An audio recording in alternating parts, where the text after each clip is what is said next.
মান হাফিযা 10 আয়াতিন মিন আউয়ালি সূরাতিল কাহফি উসিমা মিন ফিতনাতিদ দাজ্জাল।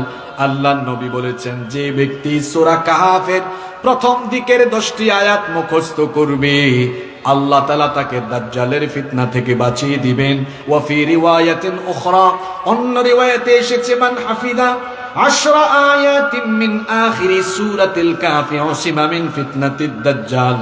যে ব্যক্তি সূরা কাহফের শেষের দিকের 10টা আয়াত মুখস্থ করবে, তাহলে দুইটি রিওয়ায়াতের যে বর্ণনা, এর সার কথা হলো, যে ব্যক্তি সূরা কাহফের প্রথম 10 আয়াত অথবা শেষের 10 আয়াত মুখস্থ করবে, ওই ব্যক্তিকে দাজ্জালের ফিতনা থেকে যিনি বাঁচিয়ে দিবেন তিনি কি? দাজ্জাল কি পৃথিবীতে এসেছে না আসবে?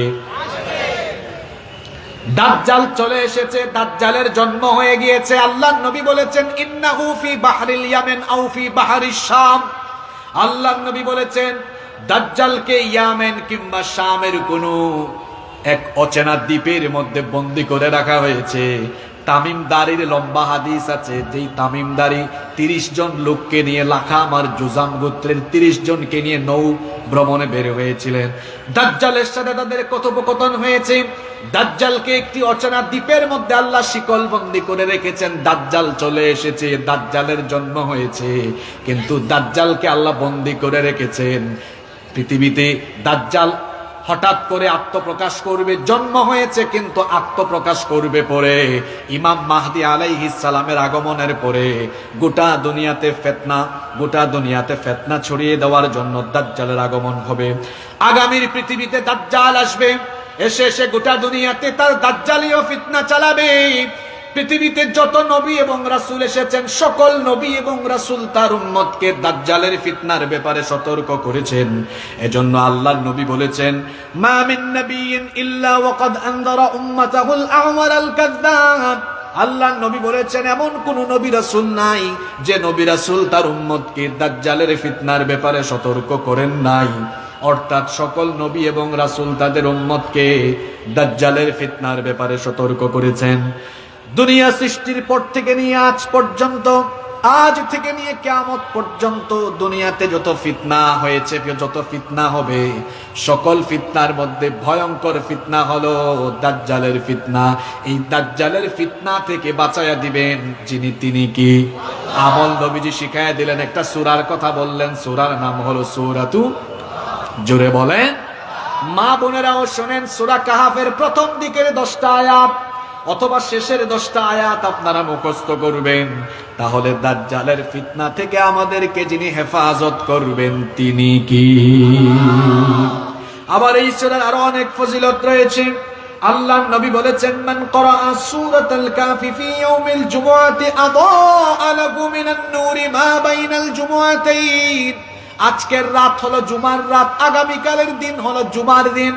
আল্লাহর নবী বলেছেন, জুমার দিনে সূরা কাহফ তেলাওয়াতের প্র্যাকটিস করো, আমল করো।